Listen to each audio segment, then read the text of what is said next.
subscribe. Click on the bell to turn on notifications. अस्सलाम वालेकुम नाज़रीन।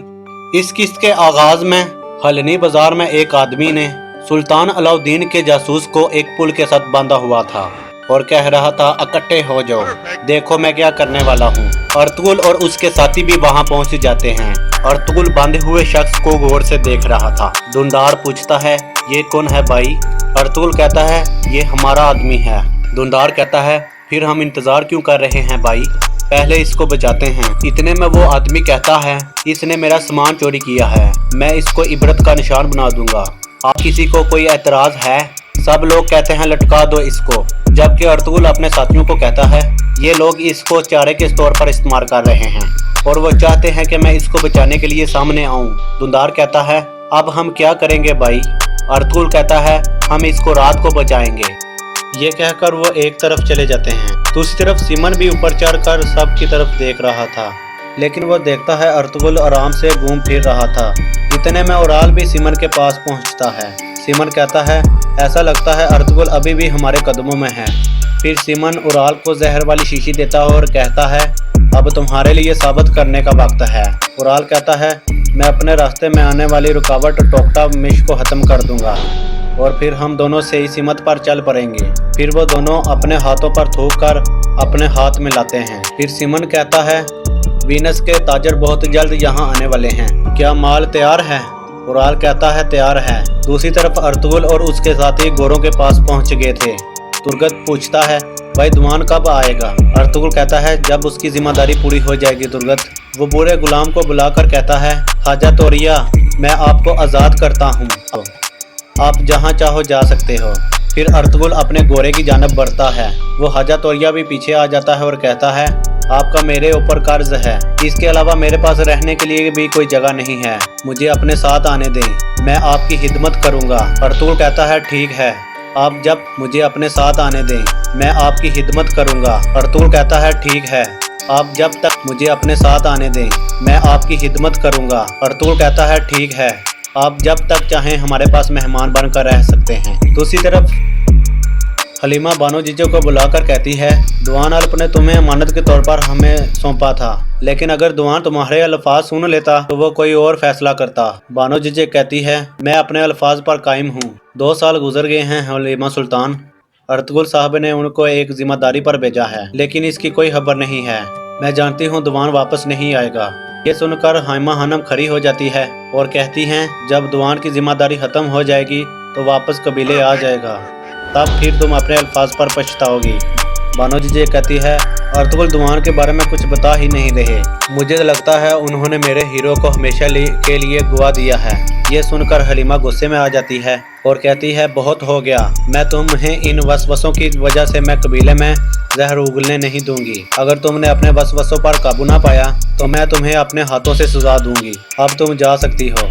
फिर बानो झिझक बाहर निकल जाती हैं। इतने में अर्तुगरुल और उसके साथी कबीले में पहुंच जाते हैं। कबीले का ढोल बजता है। ढोल की आवाज़ सुनकर हलीमा मुस्कुराते हुए कहती है, वालदा अर्तुगरुल आ गए हैं। बाहर कबीले के लोग भी इकट्ठे होने लगते हैं और खुशी से उनका इस्तकबाल करने लगते हैं, क्योंकि इन्हें उम्मीद थी कि अर्तुगरुल उनके लिए ढेर सारा अनाज लेकर आएगा। लेकिन फिर वो देखते हैं अर्तुगरुल बहुत कम अनाज लाया था।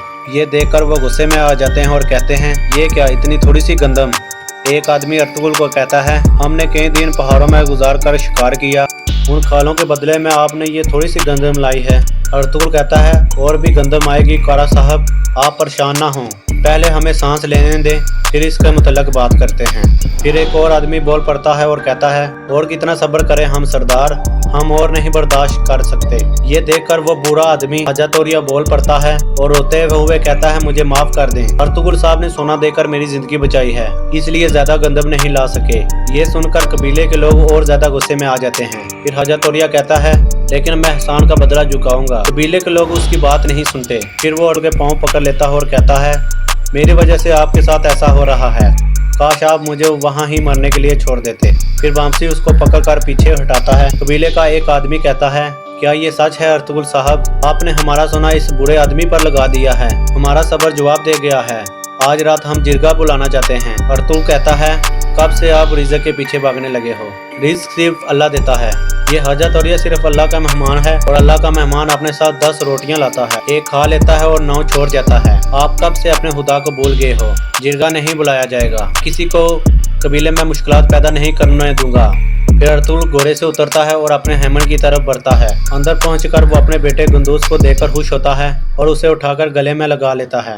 इतने में हाइमा हनम और हलीमा भी आ जाती हैं। हाइमा खातून कहती हैं, बेटा तुमने जिरगा बुलाने से क्यों मना किया? अर्तुगरुल कहता है, मैंने जिरगे से मना नहीं किया वालदा, बल्कि मैंने उनको इकट्ठा होकर लोगों से भड़काने से मना किया है। हाइमा खातून कहती हैं, लेकिन ये बात तुम जिरगे में करो और एक सरदार यही करता है। ये सुनकर अर्तुगरुल गुस्से में आ जाता है और कहता है, हाइमा खातून, इस कबीले का सरदार मैं हूँ, तो मैं फैसला करूंगा कब जिरगा बुलाया जाए। इसके बाद हलीमा कहती है, ये क्या कह रहे हैं अर्तुगरुल, हमारा कानून ये नहीं है। अर्तुगरुल गुस्से में कहता है, मेरे हुक्म पर क्यों सवाल उठाए जा रहे हैं? हलीमा सुल्तान, एक सरदार के अल्फाज आखिरी होते हैं, क्या ये हमारा कानून नहीं है?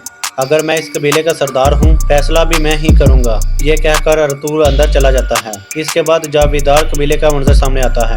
उराल की बीवी अपने हेमे में इबादत करने में, इतने में कबीले का ढोल बजता है। कबीले के लोग इकट्ठे होने लगते हैं। उराल की बीवी फौरन इबादत रोक कर सामान अंदर रख देती है और बाहर निकल आती है। फिर सब लोग घोड़ों से उतरते हैं। कबीले का सरदार जंदार कहता है, टोकटामिश साहब, आज रात खाने पर आपको मेरी दावत है। वीनस के लोगों को कलीन बेचने के बारे में बात करेंगे। टोकटामिश कहता है, जैसे आपकी ख्वाहिश साहब। फिर जंदार कहता है, चोलबर खातून, आज शाम खाने पर मेहमान आएंगे, आप इस लिहाज से खाना तैयार करवाओ, कोई कोताही नहीं होनी चाहिए। चोलबन कहती है, ठीक है सरदार। चोलबन अपनी नौकरानी को हुक्म देती है, तुम खाना तैयार करवाओ।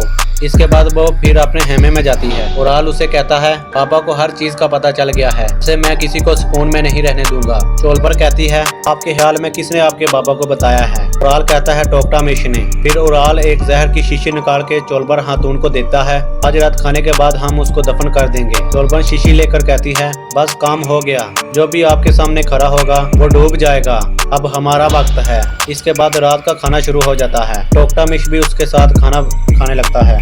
चोलबन की नौकरानी बर्तन में कुछ शरबत डालने लगती है और फिर वो जहर वाली शीशी निकालती है और एक बर्तन में डाल देती है। इसके बाद वो शरबत लेकर अंदर जाती है, उसके आगे वो शरबत वाला बर्तन रख देती है। सरदार जंदार पूछता है, हमारे पास कितनी कालीनें बची हैं? उराल कहता है, वीनस के ताजरों के लिए काफी हैं। जंदार कहता है, आप लोग कलीनों के मयार पर हाथ ध्यान दें। जावेदार कबीला गठिया चीजें देता है। में टोकटा में शरबत पीने लगता है। फिर उराल और उसकी बीवी उसको गौर से देखने शुरू करते हैं। दूसरी तरफ अर्तुगरुल अपने साथियों के साथ बैठकर कहता है, अब हमारे दुश्मन पूरी तरह से हमलावर होंगे, इसके बाद हमारे पास ज़या करने के लिए वक्त बिल्कुल भी नहीं है। अब्दुल रहमान कहता है, कबीले में नया मसला खड़ा हो रहा है और लोगों का सब्र जवाब दे रहा है भाई। बामसी कहता है, ये कैसे नाशुक्रे लोग हैं, जब इनके पेट बड़े थे तो सब ठीक था, भूखे हुए हैं तो हाल शर शुरू कर दी है। तुर्गत कहता है, वो 2 सालों तक ठीक रहे हैं भाई, एक अच्छी तजारत लोगों को उम्मीद दिलाएगी। फिर अर्तुगरुल कहता है, मैंने सुना है वीनस के कुछ लोग कलीने खरीदने के लिए हल्दनी बाजार पे आ रहे हैं और कबीले की तमाम कलीने इकट्ठी कर लो। ये जिम्मेदारी अब्दुल रहमान और दुंदार की है। फिर तुर्गत पूछता है, अगर वो सुल्तान का आदमी मर गया तो फिर क्या होगा भाई? अर्तुगरुल कहता है, हमारे पास और कोई रास्ता नहीं है, हम हर हाल में उसे मुर्दा या जिंदा उस बाजार से निकाल लाएंगे। दुंदार कहता है, ये तो बहुत मुश्किल काम है, हम कैसे करेंगे भाई? अर्तुगरुल कहता है, क्या तुम जानते हो बेरिया अपने शिकार के लिए कैसे जाल बिछाता है? ये सुनकर सब मुस्कुराने लगते हैं। इसके बाद अर्तुगरुल उनको अपना सारा मनसूबा बताता है। दूसरी तरफ सिमन अपने साथियों से कहता है, हमने सुल्तान अलाउद्दीन के आदमी को पकड़ने के लिए एक जाल बिछाया है और चारे के तौर पर उस जासूस को बाजार में पुल के साथ बांधा हुआ है, लेकिन याद रखना हमने उसे जिंदा पकड़ना है। दूसरी तरफ रात को मैं सिपाहियों के साथ शिकार में जाऊंगा, मुझे उम्मीद है अल्लाह की मदद से सब कुछ अच्छा होगा। हलीमा कहते हैं, इंशाल्लाह, अल्लाह करे कि आपका तीर सीधा शिकार को लगे, फिर आप कबीले के लिए अनाज ला सकें। इसके बाद अर्तुगरुल बाहर निकल जाता है। दूसरी तरफ अर्तुगरुल के सिपाही बेरियों के खाले पहन रहे थे, क्योंकि ये अर्तुगरुल का एक मनसूबा था। इतने में अर्तुगरुल भी वहां पहुंचता है और वो भी एक बेरिया की खाल पहन लेता है। इस तरह वो तीनों रवाना होने के लिए तैयार हो जाते हैं। अर्तुगरुल कहता है, बेरिया धुंधले मौसम को पसंद करते हैं, चलो मेरे जंजुओं, जंग हमारी है, जीत अल्लाह के हाथ में है। और यहाँ इस किस्त का एख्ताम हो जाता है। Subscribe. Click on the bell to turn on notifications.